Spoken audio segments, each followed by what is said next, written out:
안녕하세요. 세무사 3명이 모여서 세금 한번 쉽게 얘기해보자 라고 하는 산무사 TV의 조경환 세무사입니다. 네, 안녕하세요. 이종혜 쌤사입니다. 예, 안녕하세요. 김땡땡 세무사입니다. 네, 이번 시간에는 초보 사업자가 99% 오르는 사업용 카드 절세 방법 야심차게 준비했습니다. 혀가 짧아? 네, 막상 또 카메라 앞에 서니까 천천히 얘기해, 천천히. 이번에는 이제 똑똑한 카드 사용으로 수백만 원을 절세하는 핵심 전략을 그 대기업에서 서울청 세무조사 받은 경력을 삼아서 한번 차근차근하게 설명드리도록 하겠습니다. 네가 맞았지, 세무조사를. 맞았죠? 세 번 때려 맞았죠? 맞았지. 네, 다음 페이지 보시면 사업용 카드는 개인 사업자와 법인 사업자가 두 가지에 좀 섞여 좀 틀리다고 해야 되나? 그래요. 개인, 다르다고 해야지, 다르다고. 다르다고 해야 되나? 개인 사업자 같은 경우엔 본인 명의 카드만 홈택스에 등록을 해주면 돼요. 근데 법인 사업자는 등록을 하실 필요가 없어요. 알아서 이렇게 끌어가는 것 같아요. 그러니까 이게 개인 사업자 같으면은 사실 사업용 카드라고 법인 카드라고 얘기를 하시는 분들이 있어. 네. 근데 개인 사업자는 사업용 카드라는 개념 자체가 없어. 그냥 네 명의 카드는 다 등록해서 사용할 수 있는 거야. 근데 그거를 본인이 하셔야 돼. 홈택스에. 그렇죠. 근데 법인 사업자 같으면은 법인 카드가 어쨌든 발급이 이제 허가가 그 뭐냐, 은행에서 이제 발급을 음, 해주는 거잖아. 네. 근데 신청한다고 바로 나오는 게 아니라 이 법인 카드를 발급받을 수 있는 조건 같은 게 있는 것 같아. 그래서 음, 일단은 발급이 됐다. 신청해서 승인이 나서 발급이 됐다라고 하면 그건 자동으로 국세청에 등록이 돼. 맞아요. 우리가 당연히 뭐 되죠. 별거 할 게 없어, 법인은. 네. 그래서 그런 부분에서 좀 달라요. 네, 맞아요. 그래서 회사 다닐 때 느낀 거긴 한데, 법인카드도 이제 외관에 코퍼레이트라고 써 있고, 그 음, 다음에 개인 명의 법인카드가 있잖아요. 그렇죠. 그것도 다 끌고 가죠. 그렇죠. 네. 당연히. 네. 그러니까 법인, 뭐 개인 명의로 발급이 됐다 하더라도 어쨌든 법인에서 코퍼레이트라고 써 있으면 일단 어, 외관상. 이게 뭐 법인 개인 카드라고 불러요. 법인 개인 그러니까, 카드. 나도 있어. 어, 나도 우리 개인, 법인에서 개인 명의 법인데 개인 법인카드라고 카드. 통칭해서 부르시는 것 같더라고요, 대부분 다. 뭐 그런 이제 대기업에서는 보통 법인 카드를 만들고 이게 본인이 카드 쓰다가 보면 법인 목적이 아닌 잘못 쓰는 경우가 있잖아요. 그래서 이제 그거는 잘못 쓴 걸까? 아니면은 실제 일부러, 잘못 쓴 적이 있어요. 일부러 쓴 걸까? 그래서 돈은 본인 계좌에서 빠져나오고 연동시켜놔요. 그래서 그렇게 법인 카드를 쓰면 대기업에서는 그렇게 네, 하는구나. 이 돈을 이체해줘요. 그리고 그만큼만 이제 더 쓰게끔. 형태가 여러 가지가 있는 것 같아요. 뭐, 그냥 근데 법인 그거는 통장이, 법인에서 어떻게 운영하느냐에 따라, 네. 어, 이상하게 쓰면은 정산 안 하고 그러면은 아예 급여에서 공제시키는 경우도 봤어요. 그렇죠. 네. 사실 나 같으면은 법인 카드가 나도 내 개인 통장도 있고 개인 법인 카드가 있어. 개인 법인 통장도 있고. 네. 근데 나 같으면은 우리는 세무사잖아. 음, 그러니까 요런 데는 쓰면 안 돼라는 건 아는데. 음. 근데 일반인 분들은 일반 그 대기업 다니시는 임원분들이나 개인 카드가 있으신 분들은 모른단 말이야. 내가 이거를 쓰면 회사에서 비용이 되는지 안 되는지. 네. 그런 경우가 있을 것 같아. 음, 맞습니다. 그래서 저 사업용 카드 사용하는 경우에는 세 가지 이점이 있어요. 첫 번째, 세금 신고가 편리해요. 지금 신고. 신고에.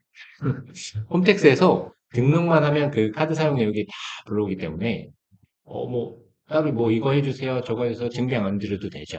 편리해요. 그 다음에 두 번째, 경비 처리가 아주 용이합니다. 이게 부가세 공제도 되고, 소득세나 법인세 공제도 되고, 한 번에 두 가지가 다 되죠. 그 다음에 투명하게 관리가 됩니다. 비용 누락, 영수증 같은 거 하나하나 이제 좀 뭐 이렇게 보관하지 않으셔도 다 전산으로 다 이렇게 끌고 오기 때문에 뭐 누락되는 거 없이 다 볼 수가 있어요. 뭐 이렇게 실제로 하다 보면 영수증을 이렇게 뭉태기로 갖고 계신 분도 그럼 있으시고, 다 입력해야 되지. 네. 누락될 수도 있고. 근데 저도 이게 하다 보면 이게 누락될 수 있기 때문에 되도록이면 사업용 카드 쓰시라라고 말씀을 많이 드리고 있습니다. 세 번째 안 해? 했는데 세 번째 투명한 비용 관리 한 거야? 네, 됐습니다. 두 번째 경비 처리에 대해서는 조금 정정할 부분이 있을 것 같은 게, 네.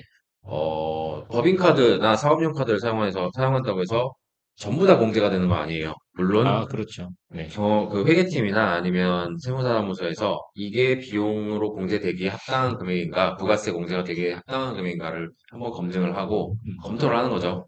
그리고 특히나 개인 사업자분들 같으면은 사업용 카드를 이용하시고 사업용 카드가 등록이 있다면 일단은 업무 처리가 편해요. 경비 처리 편하다는 게 업무 처리가 편해지고, 그리고 그 안에서 개인 사업자분들은 개인적 사용들이 꽤 많기 때문에 그런 걸 발라내주는 작업은 따로 들어갑니다. 음. 그냥 모두 다 공제가 되는 건 아니에요. 요거는 좀 정정해드려야 될 것 같아요. 맞아요. 사실 사람들이 듣고 싶은 거 듣게 되었고, 뭐든지 유리하게 해석해야 한다는 경향이 있죠. 네, 맞습니다. 근데 이제 놓치기 쉬운 주의사항이 네 가지가 있습니다. 첫 번째, 사업용 신용카드 특히 개인 사업자는 홈택스에 등록을 하고 등록해도 바로 이게 반영이 되지 않습니다. 한 보름 정도 후에 홈택스에서 그 카드 사용 내역이 불러와져요. 그러니까 그 전에 사용했던 건 안 불러와집니다. 맞아. 예, 그렇게 되는 경우에는 반드시 카드사한테 엑셀 자료로 요청을 해서 정을 해서 세무사한테 전달해 주셔야 누락되는 경우가 있습니다. 두 번째, 해외 사용 내역. 해외 출장 가시는 경우에는 홈택스에 역시 또 불러와지지 않아요. 뭐 해외까지 전산이 뭐 돼 있지 않을 거니까. 맞습니다. 그런 경우 부득이하게 해외 사용하신 영수증을 하나하나 보관해 주셔야 돼요. 그 보관해 주셔서 그래도 해외 사용하시는 거면 엔화나 달러로 표시돼 있잖아요. 다 환산해 주셔야 돼요. 음, 그 친구는 해외 출장을 못 받는구나. 해외 네, 사용 내역을. 네. 나도 몰랐어. 반대청을 잘 받거든. 해외를 나갈 일이 거의 없었어 갖고. 그다음에 세 번째, 간이과세에 대한 거래. 특히 간이과세나 면세사업자. 이분 여기서 이제 사용한 거는 부가세 공제가 되지 않습니다. 그건 다 그거는 많이 알고 계시는 부분이라서 뭐 그렇게 유념해 주시면 되고요. 네, 고액 지출 증빙 같은 경우에 특히 뭐 노트북을 샀다던가 아니면 에어컨을 샀다던가 이런 경우에는 금액이 크잖아요. 뭐 300만 원, 200만 원 이렇게 될 경우에 별도 영수증 한번 챙겨 주셔야 돼요. 왜냐면 금액이 큰데 이건 뭘까? 그 세무사가 추측하면 안 되거든요. 항상 물어보시거나 해야 되는데 영수증에 이렇게 자세하게 이렇게 나와 있지 그냥 그 카드사의 엑셀제로 받은 거에는 이게 그게 뭘 샀다라고 나와 있지 않기 때문에 거기에 상호만 나오지. 네, 그렇죠. 상호 뭐 근데 금액 이제 뭐 예를 들어 전자랜드 이러면 뭐 노트북이나 뭔가 전자제품을 사셨구나. 네. 그런데 이름만 보고 알 수 없는 데들이 있어. 한 300, 한 500 나갔는데. 쿠팡 많아. 300도 쿠팡 많아. 그러네. 요새는 쿠팡에서 많이 시키는구나. 쿠팡에서도 2, 300만 원짜리 다 근데 사는데. 보통 쓰고 나서 기억은 하시니까 쿠팡에서 뭘 맞아요. 사셨는지. 금액 큰 건 기억하시죠? 그런 거는 별도로 좀 알려주셔야 되고. 네. 일단 그 신용카드를 만약에 법인카드 같으면 아까 자동으로 등록된다고 말씀을 드렸는데 개인 사업자분들 같으면 직접 카드 발급을 받고 등록을 하지 않으면 반영이 안 된다라고 말씀드렸잖아요. 그래서 저희 같으면은 항상 신용카드를 발급받으면 무조건 홈택스에 다 등록을 해주셔라. 네. 아니면은 그 뭐냐 카드를 중간에 바꿀 수도 있잖아. 바꾸시죠. 나는 분실하고. 뭐 분실해서 바꾸든지 아니면 그 기간이 다 돼가지고 유효기간이 다 돼가지고 바꾸든지 그럼 카드 번호가 바뀌기 때문에 결국에 그것도 다시 등록을 다 해주셔야 돼요. 네. 만약에 등록을 안 해주셨는데 나중에 뭐 부가세 신고할 때나 이제 소득세 결산할 때 비용이 너무 부족한 것 같아요라고 막 이렇게 얘기가 나오는 경우에는 대부분 카드 등록이 안 된 거예요. 그럴 때는 이세무사님께서 말씀하신 대로 엑셀로 따로 받아갖고 세무사한테 전달해 주셔야 됩니다. 네, 맞습니다. 다음에 이제 법인카드 사적 사용에 대한 위험성을 한번 살펴볼게요. 첫 번째, 이제 상여 처리가 됩니다. 그 사적 사용이라고 하면 개인적인 목적으로 어디 골프를 나간다거나 병원을 간다거나 그 사적 사용한 게 축적이 되다 보면 국세청에서도 알고는 있어요. 근데 한 건 한 건 이제 뭐 이렇게 트집 잡진 않죠. 그러다가 이제 세무조사 빵 나오면 그때 5년치 한 번에 쫙 펼쳐놓고 이거 뭐예요? 라고 하죠. 특히 털면서 무슨 뭐뭐 개발 뭐 그런 거 다 골프장이잖아요. 많아. 그런 거 금액이 좀 비슷해요. 21만 3천 원, 뭐 30만 원. 그치 대부분 네. 그 정도지. 그 정도 되는데 개발이다. 이건 다 무조건 골프장. 골프장이잖아요. 이거 사적 사용이라서 대표자 상여로 취득이 될 수가 있습니다. 상여로 된다는 것은 근로소득세까지 다 반영이 된다고 보시면 되고 이렇게 될 경우에 소득세율이 뭐 지금 최저세율이 뭐 12%까지도 해서 뭐 45% 이렇게 돼 있는데 소득세율 플러스해서 가산세까지 반영될 수가 있습니다. 요거는 이제 법인 카드를 개인적으로 사용했다고 봐서 근로자의 네. 개인 사용이다. 그럼 네. 근로자한테 근로소득세를 더 걷겠다. 네. 이렇게 되는 순서가 되는 거죠. 맞습니다. 네. 그래서 근로자 개인이 혹은 임원 개인이 세금 폭탄을 맞을 수도 있다. 네. 라는 말씀을 드리는 겁니다. 맞습니다. 세 번째로 이제 가질금 문제가 발생할 수가 있습니다. 그 뭐 사적 사용하는 거는 다 인정이자로 법인세도 증가하고 그다음에 소득세도 증가하고 이중으로 타격이 되기 때문에 그런 부분 유념해 주시면 좋을 것 같아요. 국세청에서도 요즘 뭐 AI 도입을 해서 뭐 사후 검증을 늘리겠다 이런 얘기가 많이 나오고 있기 때문에 이런 카드 사용에 대해서는 좀 더 유념해 주시면 좋을 것 같아요. 여기 국장 AI가 모든 내용을 모니터링 한다는 거는 이제 조금만 준비하면 사실 지금도 하고 있을 수도 있는 하고 거고. 있습니다. 근데 미처 준비 안 되신 분들이 AI 검증에 의해서 나온 거라고 추측되는 건들이 몇 개 있어. 그래서 사후 검증 나와서 이제 추징을 하겠다라는 건이 어저께 하나 들어왔죠, 저한테. 그래서 아, 이게 이제 이런 일이 더 많아지겠구나 음, 라는 생각이 들더라고요. 네. 그래서 사용 주의점 확실히 공부합시다, 오늘. 네. 그래서 국세청 AI 관련하는 위험 패턴이 꼭 세 가지가 있습니다.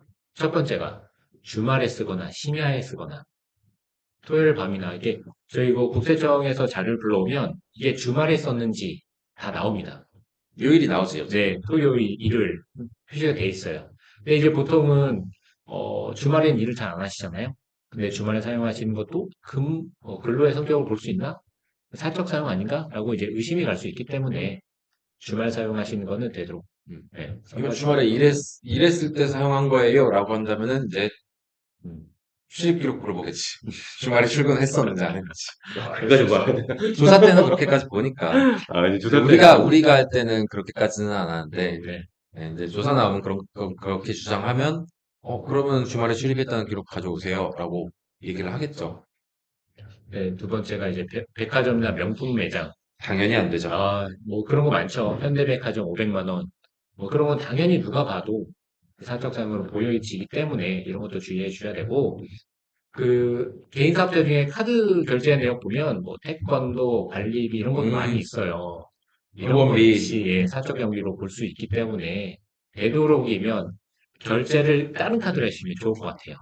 왜냐면 그런 게 계속 누적돼서 반복되다 보면 국세청 AI가 잡을 수 있거든요. 어디서 사적 경비를 많이 쓰는 업자구나 이렇게 하면서.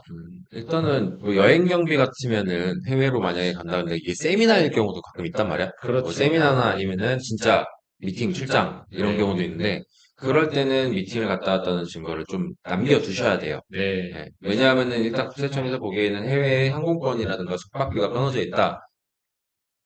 사적으로 여행 간 거 아니야? 이렇게 보고 들어오기 때문에 우리는 그 반대로 이렇게 일 때문에 이렇게 일 때문에 일정도 이렇게 되고 그때 계약서라든가 아니면 뭐 세미나 참석증이라든가 이런 거를 남겨주시면 그럼 인정이 됩니다. 네, 맞습니다. 사업 관련 지출 인정 기준에 대해서 한번 보는데 10대 당연히 되죠. 밥 먹는 거 뭐 15,000원, 10,000원 이런 거는 당연히 됩니다. 근데 가족 식사비는 어떻게 보면 가족 식사는 주말에 하거나 뭐 이렇기 때문에 이런 건 좀 걸릴 수가 있어요. 그게 좀 주의해 주셔야 되고 저희가 카드 사용하는 거면 좀 금액이 좀 많이 높다 싶으면 접대비로 보거든요. 접대비를 간주를 해요. 개인 사업자 중에서나 법인 사업자 중에 중소기업은 접대비 한도가 연간 3,600만 원까지기 때문에 넉넉하죠. 원래는 예전에 1,200만 원 그랬는데 넉넉하기 때문에 접대비로 사용했다라고 해주시면 좋을 것 같아요. 1200, 2400, 지금 3600 이렇게 되는 거지. 네, 내격으로 2400도 있었던 것 같은데. 2,400 있었나? 1800도 있었고 막 그러니까 순차적으로 지금 계속 좀씩 조금 늘렸던 것 같긴 늘려주긴 해. 해. 맞습니다. 네. 예, 저 사실 접대비도 공식 명칭 바뀌었잖아요. 이제 업무 맞습니다. 추진비로 바뀌었죠. 업무 추진비. 맞아요, 바뀌었어요. 근데 이 접대비라는 게 좀 익숙해가지고. 우리 인식은 잘 바뀌지 않지. 그다음에 이제 직원 선물 증빙했을 때, 뭐 백화점에서 300만 원 카드 결제할 수 있죠. 그러면 그때는 직원 뭐 사서 상품권 나눠주기도 하잖아요. 그럴 경우에는 지급 대장을 간략하게 만드시면 좋을 것 같아요. 만들어서 그 직원한테 사인을 정도 받고. 만들면 인정되지. 네, 그런 식으로 좀 관리를 좀 해주시면 좋을 것 같아요. 그다음에 저희가 이제 이렇게 하면서 위험 패턴은 몇 가지가 있습니다. 첫 번째 이제 꼼꼼한 증빙을 준비해 주셔야 되고, 그다음에 적대성 지출 관리에 대해서 좀 유념해 주셔야 되고, 홈택스에서 요즘에는 홈택스에서 부가세 공제 받을 수 있는 게뭐 공제 불공제 칸을 나눠놓긴 해요. 근데 사실 이거는 힘들어요. 몇백 건 되는 거를 홈택스 직접 들어서 나눠서 선택하거나 그런 건 좀 많이 힘들긴 합니다. 하지만 참고 삼아 봐주시면 좋을 것 같고, 절세 실무에 대한 꿀팁 한 네 가지를 말씀드릴게요. 첫 번째가 공과금 자금 이체 있어요.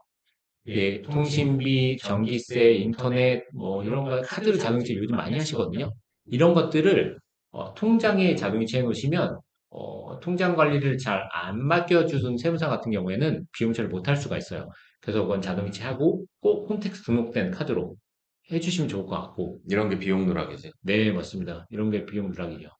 또 이제 업무 지출 관련 비용. 직원이 본인 카드로 결제하는 게 간혹 있어요. 어쩔 수 없이 음, 법인카드를 못 갖고 왔거나. 깜빡하거나. 네, 그럼 이제 지원카드로 결제하고 그 영수증 별도로 받아서 정비 처리해주고 이렇게 하면 좋을 것 같습니다. 네, 세 번째로 이제 개업 전에 지출한 거. 사업자 등록하기 전, 실무적으로 비품도 사고, 뭐도 사고 많이 하시잖아요. 그런 것도 다 비용 처리하려면 그때 비용 처리했던 영수증을 다 보관해 주시면 좋을 것 같습니다. 마지막으로 해외 결제 관리는 앞전에 말씀드렸다시피 홈택스에서 불러오지 않기 때문에 영수증으로 꼭 챙겨주시면 좋을 것 같아요.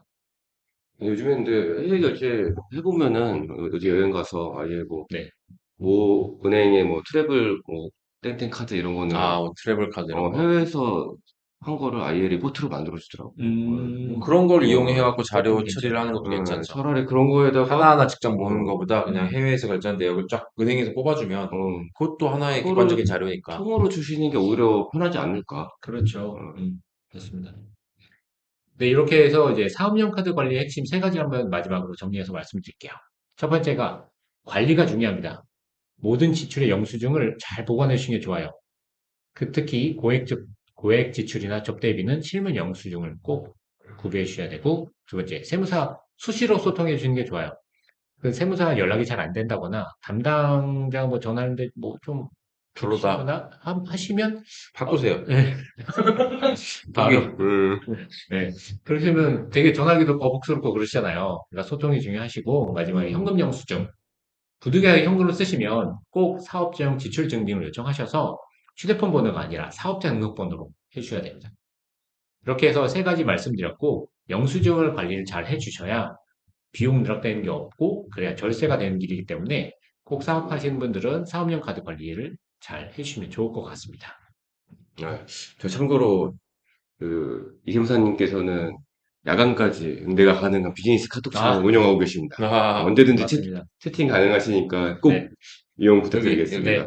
꼭 이용 부탁드리겠습니다. 너는 좀 길게 했다. 하다 보니까 길어졌네요. 오늘은 여기까지 하겠습니다. 네. 구독, 좋아요, 알림 설정 부탁드리겠습니다. 네, 감사합니다. 감사합니다.